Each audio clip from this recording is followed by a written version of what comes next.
ఓం అవినయమపనయ విష్ణు దమయ మనశమయ విషయ మృగతృష్ణ భూతదయాం విస్తారయ తారయ సంసార సాగరతః. భాగవత ఆణిముత్యాలు అన్న ధారావాహికలో భాగంగా మనం 3 వారాలుగా పృథు మహారాజు జీవిత విశేషాలని తెలుసుకుంటూ ఉన్నాం. ఈరోజు మనం పృథు మహారాజు సనకాది మునులతో జరిగిన సంభాషణ గురించి తెలుసుకుందాం. పృథు మహారాజు ఒకసారి గొప్ప సత్రయాగం చేశాడని చెప్పుకున్నాం. ఆ యాగం అయిన తర్వాత తన ప్రజలతో ముచ్చటిస్తూ ఉన్నాడు. ఆ సమయంలో అక్కడికి బ్రహ్మమానస పుత్రులైన సనకాది మునులు విచ్చేశారట. అంటే సనకుడు, సనందనుడు, సనాతనుడు, సనత్కుమారుడు అనే వీరి నలుగురు బ్రహ్మదేవుని మనస్సు నుండి జన్మించారు.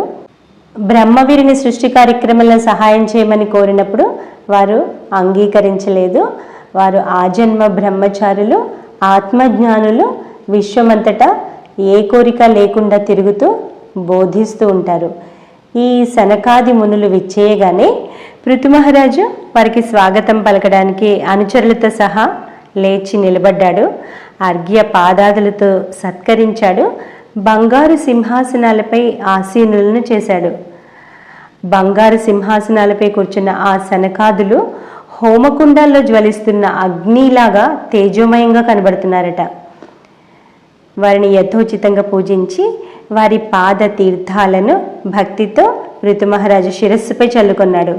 భాగవతం అంటుంది, ఆ సిద్ధ పురుషులను ఈ విధంగా అర్చించటం ద్వారా ఆ మహారాజు సత్పురుషుల మర్యాద విధానాలను తన ఆచరణ ద్వారా అందరికీ తెలియచేశాడు అని. పృథు మహారాజు వారితో అన్నాడు, మహాయోగులకు సైతం మీ వంటి మహానుభావుల దర్శనం దుర్లభం. మీరు రావడం నిజంగా నా భాగ్యంగా భావిస్తున్నాను. ఇంటికి అతిథులు రాగానే మనం క్వశ్చన్ ప్రశ్నలు అడుగుతాం కదా, మీరు బాగున్నారా, మీ పిల్లలు బాగున్నారా, మీ తల్లిదండ్రులు బాగున్నారా అని. ఇక్కడ పృథు మహారాజు అంటున్నాడు, మీ క్షేమ సమాచారాలను అడగడం ఆడంబరమే. ఎందుకంటే మీరు నిరంతరం ఆత్మలోనే రమిస్తారు, ఎప్పుడూ ఆనందంగా ఉంటారు అని. ఒక సంస్కృత పద్యం అంటుంది, నిత్యోత్సవం భవతి తేషాం నిత్యశ్రీ నిత్యమంగళం ఏషాం హృదిస్థో భగవాన్ మంగళాయతనో హరిహే. మనకు ఉత్సవాలు పండుగలు అప్పుడప్పుడు వస్తాయి. ఎవరైతే మంగళప్రదుడైన భగవంతుని నిత్యం తమ హృదిలో స్మరిస్తారో వారికి నిత్యం ఉత్సవమే, నిత్యం ఆనందమే అంటుంది ఆ శ్లోకం. అలాగే ఇక్కడ పృథు మహారాజు అంటున్నాడు, మీరు ఎప్పుడు ఆత్మలో రమిస్తుంటారు కనుక మీ క్షేమ సమాచారాలను అడగడం ఆడంబరమే అవుతుంది అని. మీరు బాల్యం నుండే ముముక్షువుల మార్గాన్ని అనుసరించి ఏకాగ్ర చిత్తంతో ఆచరిస్తున్నారు. మేము కర్మవశాన దుఃఖానికి నెలవైన ఈ సంసారంలో పడి ఉన్నాము. ఇంద్రియ భోగాలనే పురుషార్థాలుగా భావిస్తున్నాము అంటున్నాడు. అంటే వీరు చిన్నతనం నుండి ఉత్తమ మార్గాన్ని అనుసరిస్తూ ఉంటే మనము వయస్సు పైబడిన ఈ దుఃఖమయ సంసారాన్ని వదలలేకుండా ఉన్నాము అని అర్థం. ఇంకా అంటున్నాడు, సాక్షాత్తు శ్రీమన్నారాయణుడే తన భక్తులను అనుగ్రహించటానికి మీ వంటి సిద్ధ పురుషుల రూపంలో ఈ భూమిపై సంచరిస్తూ ఉంటాడు. నిజంగా మీ దర్శన భాగ్యం కలగడం అది జన్మజన్మల సుకృత ఫలం. మీరు సంసార తాపత్రయాల్లో నలిగిపోతున్న జనులకు పరమ ఆత్మీయులు. తదహం కృత విశ్రంభ సుహృదో వస్తపస్వినాం సంపృచ్ఛే భవ ఏతస్మిన్ క్షేమ కేన అంజసా భవేత్. మీపై విశ్వాసంతో మిమ్మల్ని ఒక ప్రశ్న అడుగుతున్నాను. ఈ సంసారం అనే ఊబిలో చిక్కుపడిన వారికి దాని నుండి సులభంగా బయటపడే ఉపాయం ఏమిటో తెలుపండి. లేదా అనిత్యమైన ఈ సంసారంలో నిత్యమైన సంపదని పొందే మార్గం తెలుపండి అని. సాధువులను నడిచే తీర్థక్షేత్రాలు లేదా నడిచే గుళ్ళు అంటారు. వారు లోకక్షేమం కోసమే తిరుగుతూ ఉంటారు. ఇక్కడ సాక్షాత్తు బ్రహ్మమానస కుమారులు నలుగురు పృథు మహారాజు వద్దకు వేయించేశారు కనుక ఆయన సమయం నష్టం చేయకుండా నలుగురికి ఉపయోగపడే విషయం వారి వద్ద నుండి తెలుసుకునే ఉద్దేశంతోనే ఈ ప్రశ్నని వేశాడు. పృథు మహారాజు మాటలకు సనత్ కుమారుడు చిరునవ్వి నవ్వి అన్నాడట, సాధు పృష్టం మహారాజా సర్వభూత హితాత్మన భవత విదుషా చాపి సాధూనాం మతిరీదృశే. నీకు ఈ విషయాల గురించి బాగా తెలుసు, అయినా సకల ప్రాణుల మేలుగోరి నువ్వు ఈ ప్రశ్నను అడిగావు. అది ఎంతో సముచితమైనదే. సత్పురుషుల స్వభావమే అలా ఉంటుంది. అంటే వారెప్పుడు ఇతరుల మేలించి పనులు చేస్తుంటారు, తమ పబ్బం తాము గడుపుకుందామని చూడరు, వారిలో స్వార్థ చింతన అన్నది ఉండదు అని. ఇంకా సనత్ కుమారుడు అంటున్నాడు, ఇక్కడ ఒక చిన్న విషయం, ఈ నలుగురు కుమారులు ఎప్పుడు కలిసి ప్రయాణిస్తూ ఉంటారు, కానీ ఎక్కువగా సనత్ కుమారుడు మాట్లాడడమే మనం చూస్తాము. ఇక్కడ సనత్ కుమారుడు అంటున్నాడు, సంగమ ఖలు సాధూనాం ఉభయేషాం చ సంబతః యత్ సంభాషణ సంప్రశ్న సర్వేషాం వితనోతి శం. సాధు సమాగమం లేదా భక్త సమాగమం జరిగినప్పుడు వారి సంభాషణ, ప్రశ్నోత్తరాలు వక్తకు ప్రేక్షకులకు కూడా మేలును, శాంతిని కలుగచేస్తాయి. భక్తులు ఎప్పుడు భగవంతుని గురించి వినడానికి, మాట్లాడడానికి ఇష్టపడతారు. సాధువులు సత్సంగాన్ని అందిస్తుంటారు, అది కూడా ఒక సేవే అవుతుంది. భగవంతుని గురించి మాట్లాడే అవకాశం పొందడం కూడా వారు అదృష్టం మరియు సేవగానే భావిస్తారనమాట. సనత్ కుమారుడు అంటున్నాడు, అస్త్యేవ రాజన్ భవతో మధుద్విష పాదారవిందస్య గుణానువాదనే రతి.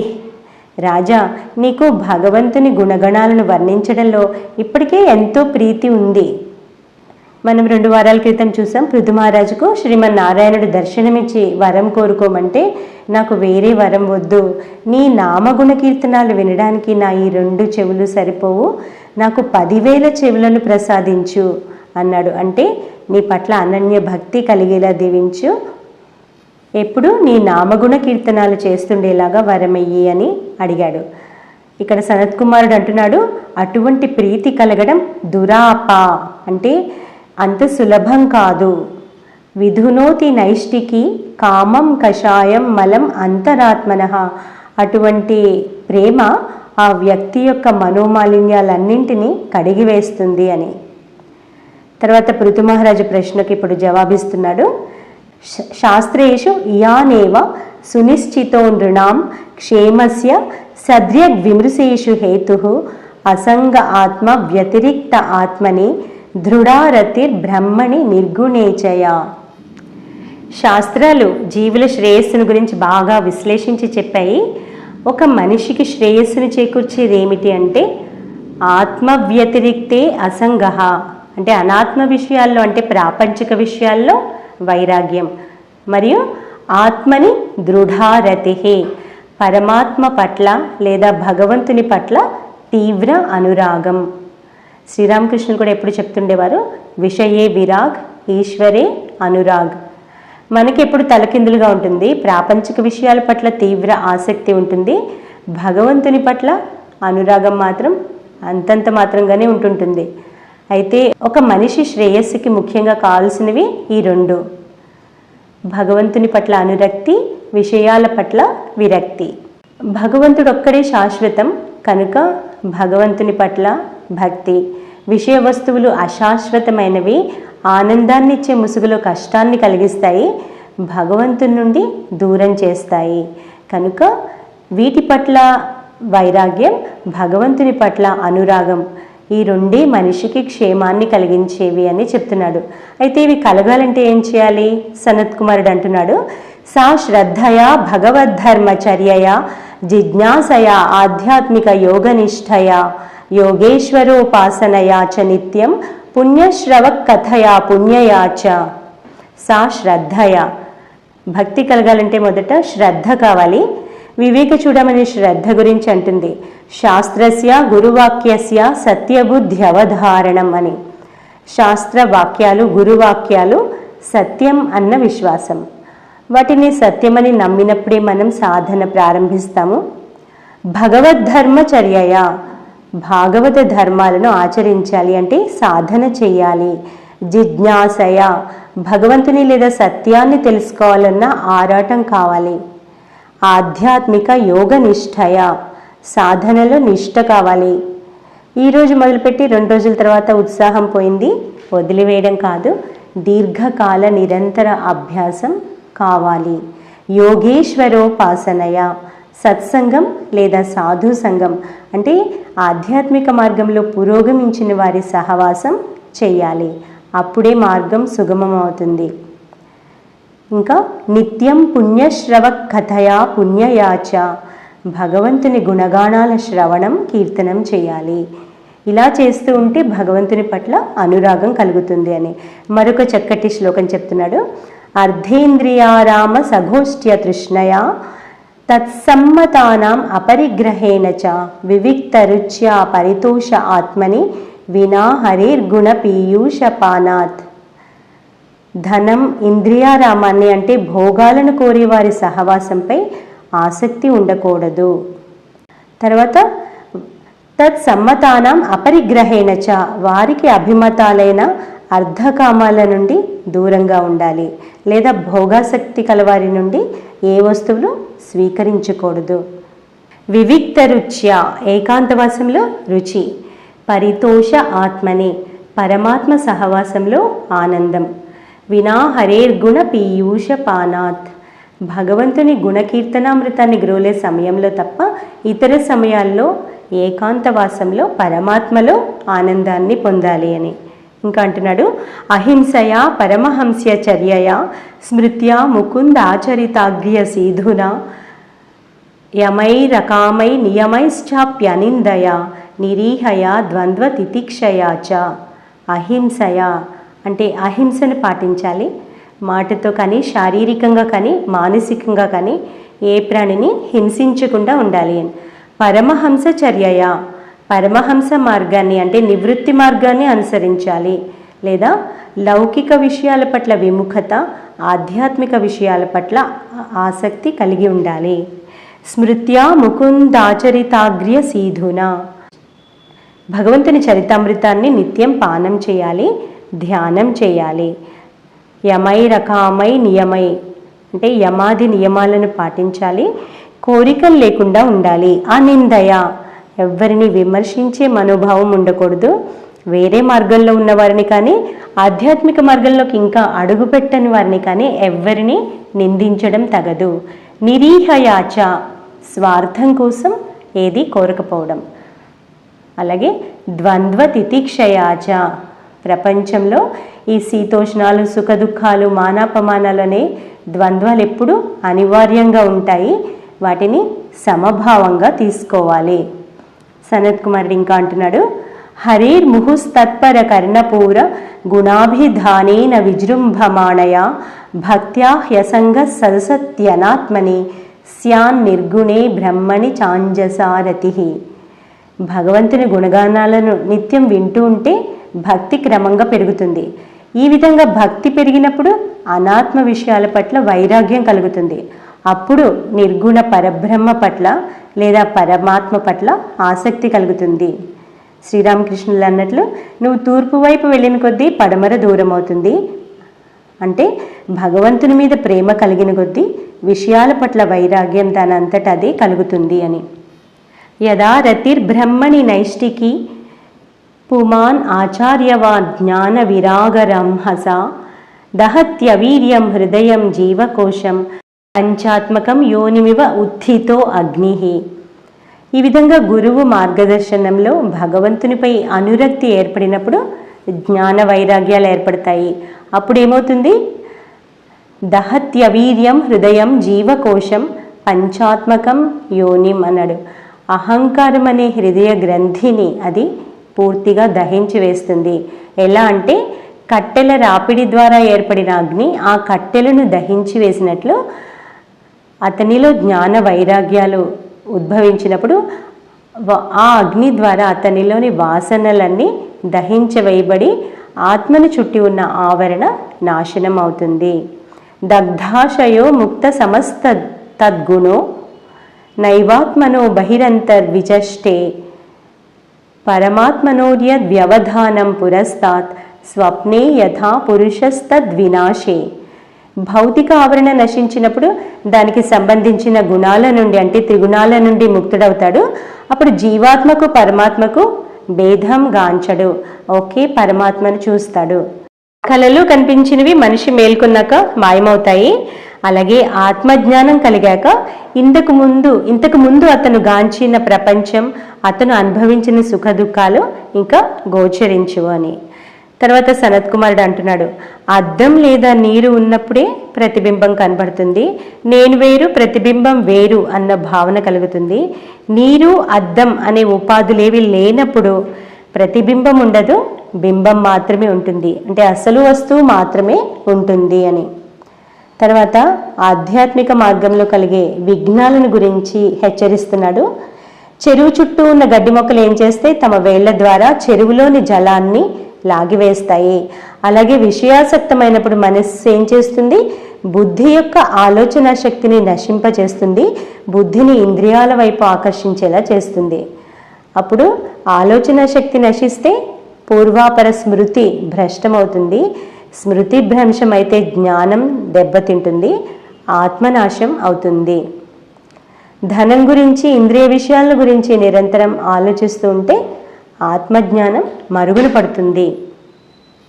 కనుక నకుర్యాత్ కర్హిచిత్ సంగం తమస్తీవ్రం తితీరిషు ధర్మార్థ కామమోక్షాణం యదత్యంత విఘాతకం. అజ్ఞాన అంధకారం నుండి బయటపడగోరేవారు విషయాసక్తిని వదిలిపెట్టాలి. ఈ విషయాసక్తి ధర్మార్థ కామమోక్షాలకు పెద్ద అడ్డంకి. తత్రాపి మోక్ష ఏవార్థం ఆత్యంతికతయా ఇష్యతే త్రైవర్గ్యోర్థో యతో నిత్యం కృతాంత భయ సంయుత. ధర్మార్థ కామమోక్షాలనే ఈ పురుషార్థాల్లో మోక్షం ఉత్తమమైనది. ధర్మార్థ కామాలలో ఎప్పుడు మృత్యు భయం పొంచి ఉంటుంది. మనిషికి నిశ్రేయస్సును చేకూర్చేది మోక్షం ఒక్కటే అని చెప్తున్నాడు. స్థావర జంగమ పదార్థాలన్నీ కూడా కాలగర్భంలో కలిసిపోయేవే కనుక వాటి మీద ఆసక్తి పెంచుకున్న వారికి దుఃఖం తప్పదు. ప్రాణులందరిలో ఉండే పరమాత్మ మాత్రమే శాశ్వత వస్తువు, ఆ ఆత్మయే నేను అని తెలుసుకోవాలి. జీవాత్మ పరమాత్మ ఒక్కటే అని. చీకట్లో రజ్జు అంటే తాడును చూసి సర్పమని భయపడతారు, వెలుగు వచ్చాక అది తాడని తేలిపోతుంది. అలాగే అజ్ఞానం కారణంగా పరమాత్మ ఈ జగత్తుగా గోచరిస్తుంది. జ్ఞానం కలిగిన వెంటనే జగత్తు మిథ్య, పరమాత్మ సత్యం అని తెలిసిపోతుంది అని సనత్ కుమారుడు ఇక్కడ చెప్తున్నాడు. ఇంకా అంటున్నాడు, యత్ పాద పంకజ పలాశ విలాస భక్త్యా కర్మాశయం గ్రథితముద్గ్రథయంతి సంతః తద్వన్న రిక్తమతయో యతయోపి రుద్ధ శ్రోతో గణాస్తమరణం భజ వాసుదేవం. పూర్వకర్మల వాసనలన్నీ కలిసి జీవునికి అహంకార గ్రంథిగా ఏర్పడుతుంది. వాసుదేవుని చరణ కమలాలు ఆశ్రయించిన వారికి ఆ స్వామి చరణ కమలాల నుండి ప్రసరించే కాంతి వల్ల అహంకార గ్రంథి నాశనమవుతుంది. కనుక వాసుదేవుని శరణు వేడు అని. చివరిగా మరొక శ్లోకం చెప్తున్నాడు. కృచ్రో మహానిహ భవార్ణవమప్లవేశం షడ్వర్గనక్రమసుఖేన తితీష్యంతి తత్వం హరేర్భగవతో భజనీయమంగ్రిం కృత్వోరూపం వ్యసనముత్తర దుస్తరార్ణం. భగవంతుని ఆశ్రయించని వారికి మనస్సు, పంచేంద్రియాలు అనే ఈ 6 మొసళ్లతో కూడిన సంసార సాగరం దాటడం చాలా కష్టం. యోగులకు, తపస్సులకు కూడా ఇది చాలా కష్టం. కానీ భగవంతుని పాదపద్మాలనే నౌకను ఆశ్రయించి ఈ దుస్తరమైన భవసాగరాన్ని దాటు. శ్రీహరి చరణాలనే నౌక మాత్రమే భవసాగర తరణోపాయంగా పనిచేస్తుంది. మొదట్లో పృథు మహారాజ్ అడిగిన ప్రశ్న, how to make the best out of this life. ఈ సంసార సాగరంలో ఉంటూ గొప్ప మేలును పొందేది ఎలా అని. దానికి సనత్ కుమారుడు ఇచ్చిన సమాధానం, భగవంతుని పట్ల అనురాగం, విషయ వస్తువుల పట్ల వైరాగ్యం కలిగిన వ్యక్తి మాత్రమే ఈ సంసారంలో నిశ్రేయస్సుని పొందగలుగుతాడు. దాన్ని పొందేది ఏ విధంగా అంటే శ్రద్ధ, సాధన, ఏకాంతవాసం, సత్సంగం, అహింస, కోరికలు లేకపోవడం, ద్వంద్వాలను సమభావంతో తీసుకోవడం మొదలైన కొన్ని ఉపాయాలను తెలియచేశాడు. అసలు విషయం భగవద్భక్తి, విషయ విరక్తి. అది కలిగిన వాడే జీవితంలో ఆనందాన్ని పొందగలుగుతాడు, ఉత్తమ ఫలితాన్ని పొందగలుగుతాడు అని సనత్ కుమారుడు పృథు మహారాజ్కు తెలియజేశాడు.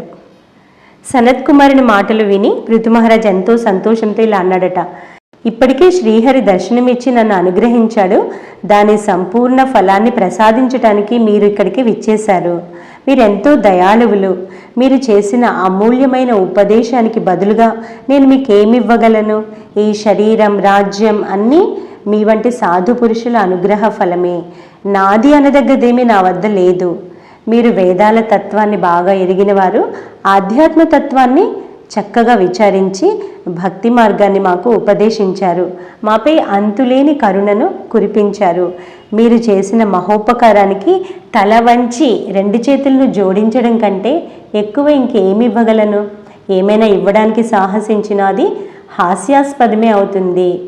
మీరు చేసిన ఉపకారంతో మీకు మీరే సంతసించెదురుగాక అన్నాడట.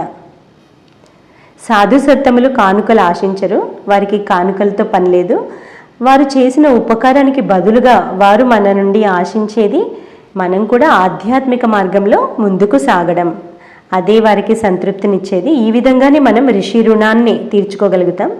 ఇక్కడ ఈ విధంగా ఆదిరాజైన పృథు మహారాజు ఆత్మజ్ఞానుల్లో శ్రేష్ఠులైన సనకాది మునులను భక్తి శ్రద్ధలతో పూజించాడు. వారు కూడా రాజు సౌశీల్యాన్ని కొనియాడి ఆకాశ మార్గంలో వెళ్ళిపోయారు. పృథు మహారాజు ఆ తర్వాత రాజ్యభారాన్ని పుత్రులకు అప్పగించి వానప్రస్థానికి బయలుదేరాడు. తీవ్రమైన తపశ్చర్యలు అనుష్ఠించాడు. బ్రహ్మభావంలో శరీరాన్ని త్యజించాడు అంటూ ఇక్కడ పృథు మహారాజు జీవిత చరిత్ర ముగుస్తుంది. నక్కలన్నీ ఒకే విధంగా ఊడవేసినట్టు మహాత్ములందరూ చెప్పే సందేశం ఒకేలా ఉంటుంది అని శ్రీరామకృష్ణులు ఒకసారి నవ్వుతూ అంటారు. ఇక్కడ సనకాది మునులు చెప్పిన ఉపదేశం, శ్రీరామకృష్ణులు చెప్పిన ఉపదేశం, భగవద్గీతలో శ్రీకృష్ణుడు చెప్పిన ఉపదేశం, అందరూ మహాత్ములు చెప్పే ఉపదేశం ఎప్పుడు ఒకటే. క్రమంగా మనిషిలో విషయాసక్తి తగ్గి భగవంతుని వైపు పురోగమించాలి అని. ఈ విషయాలు వింటూ ఉంటే మనలో కూడా క్రమంగా ఈ వివేక వైరాగ్యాలు ఉదయించి ఆధ్యాత్మిక మార్గంలో పురోగమించగలుగుతాం. ముకుంద మూర్ధ్నా ప్రణిపత్య యాచే భవంతమేకాంతమియంతమర్థం అవిస్మృతిత్వచ్చరణారవిందే భవే భవే మేస్తు తవ ప్రసాదాత్.